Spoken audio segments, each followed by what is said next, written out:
sunat iki lara no sepisan. Alah trimo sir ngono tok kok iso. Sir diengkulmu kuwi daging dicepot apa piye kowe iki sunat iki larane ra.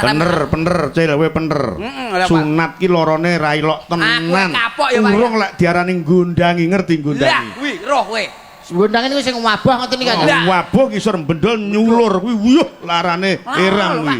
Sing dilabuhi sapa coba? Wong wedok, menane wong wedok jane. Penak to wong wedok roro mek kari apike. Ha, bentuke tok. Lho kok kaya ngene ngono mesti. Ya salah awakmu. Suwe-suwe kok ya enek benere ya. Piye lah iya sing lara wong lanang sing ngrasakno penak ya wong wedok.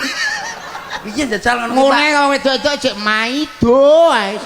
Omongane to wong wedok-wedok padha. Lho karo wong wedok-wedok. Wong wedok-wedok ya omongno lak macak bareng kudune piye. Lho wong macak lho nuwun sewu lho kaya-kaya Mbak sing dadi manten iki ya. Ya Mbak Wayu. Nek Kanjeng Nabi wis dawuh seorang istri kuwi berhias hanya untuk suami. Roh. Lah saiki ora piye? Arep ndelok wayange wedak 2 kilo dienggo kabeh ngene ngono.